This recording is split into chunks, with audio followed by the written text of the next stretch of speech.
Salam alaikum. Aujourd'hui, on va parler d'un sujet qui touche énormément de personnes en silence, qui est la relation toxique, l'emprise émotionnelle et surtout comment se protéger sans perdre son identité. Ce n'est pas un sujet facile parce que souvent ces relations ne ressemblent pas à quelque chose de visible.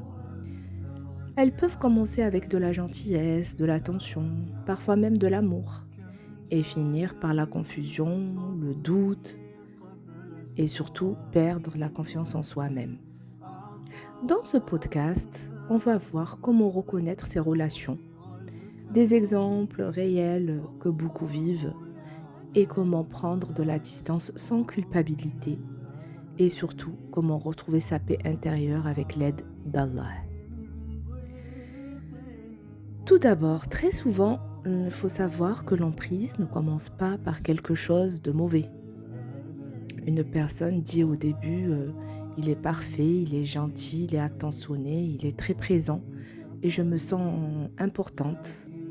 Puis, petit à petit, des petites critiques apparaissent. Des phrases comme tu comprends rien ou tu es très sensible. Puis des moments de froid et de confusion. Et la personne finit par dire, je ne sais plus si le problème vient de moi ou de lui. C'est comme ça que l'emprise s'installe, lentement, sans bruit et surtout sans violence visible. Allah nous rappelle que chaque être humain a une valeur immense. وَلَقَدْ كَرَّمْنَا بَنِي آدَمَ. Nous avons certes honoré les enfants d'Adam. Cela signifie personne n'a le droit de détruire ton estime de toi ou de t'humilier psychologiquement. Alors, beaucoup de personnes me racontent que je ne me suis pas rendu compte, mais petit à petit, j'ai arrêté de voir mes amis. On me disait que personne ne me comprenait mieux que cette personne, et au final, je me suis retrouvée seule, dépendante émotionnellement. Alors c'est ça la stratégie fréquente dans l'emprise, isoler pour mieux contrôler. Comment la personne elle doit se protéger? Donc, il faut savoir, pour se protéger ne veut pas automatiquement haïr. Se protéger veut tout simplement dire préserver son âme. Et surtout, savoir reconnaître ce que tu ressens. Si tu te sens constamment confus ou diminué ou fatigué, je dirais que c'est ça les signaux très importants à ne pas négliger.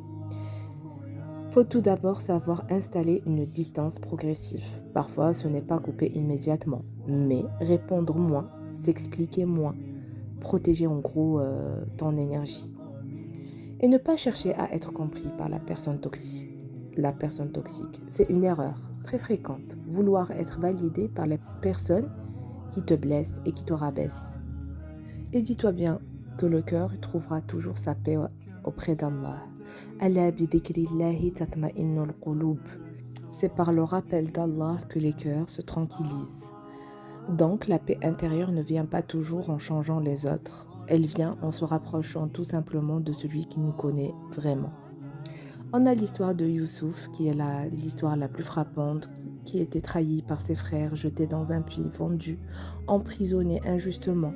Et pourtant Allah dit, chaque étape faisait partie d'un plan que lui ne comprenait pas encore. Parfois, ce que tu vis aujourd'hui n'est pas une fin, mais c'est juste une transition. Parfois, Allah éloigne certaines personnes de notre vie, non pas pour nous punir, mais surtout pour nous protéger. Et même si tu ne comprends pas aujourd'hui, il faut répéter souvent ceci. Hasbunallah wa ni'mal wakil. Allah nous suffit et il est le meilleur garant.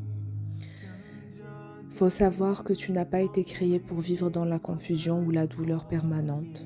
Tu as été créé pour retrouver une paix intérieure. Et même si aujourd'hui tu es encore dans des épreuves, Allah voit chaque effort que tu fais pour t'en sortir. Et ça, personne ne peut le remplacer.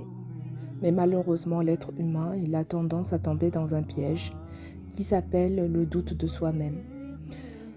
Alors, une des conséquences les plus profondes des relations toxiques, c'est bien tomber dans le doute de soi-même et de se dire peut-être que j'exagère, peut-être que je suis très sensible, ou peut-être c'est moi le problème tout simplement.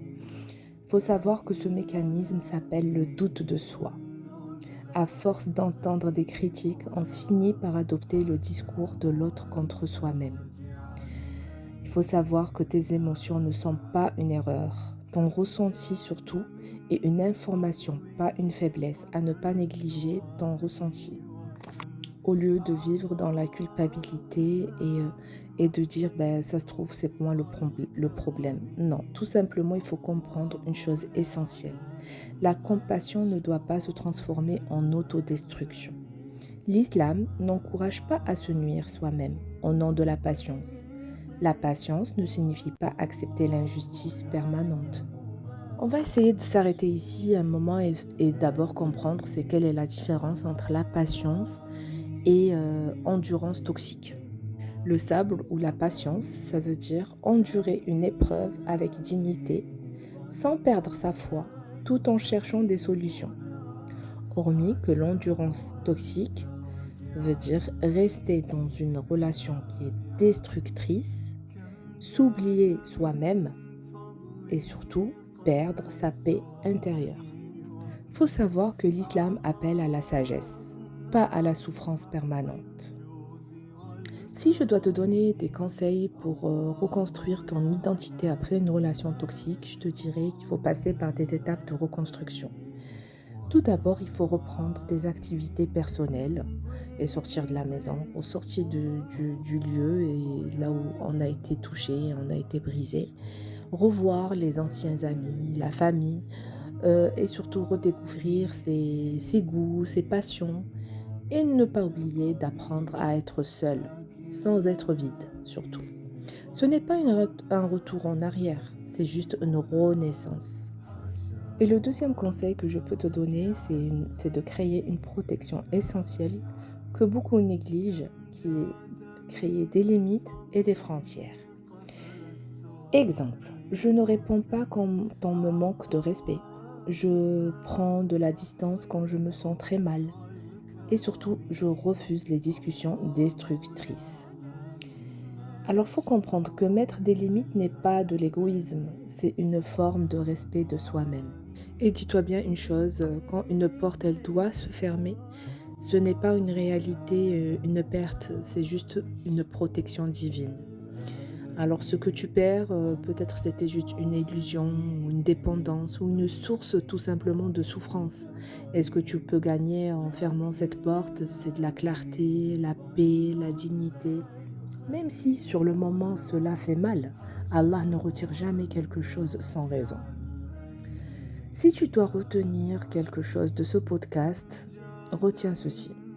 L'amour ne doit jamais te faire perdre ta paix. Une relation saine te rapproche de la lumière, pas de ton doute. Et surtout, Allah ne t'abandonne jamais dans ce que tu traverses. Même dans la confusion, même dans la douleur, même dans la solitude, il y a toujours une sortie vers la lumière.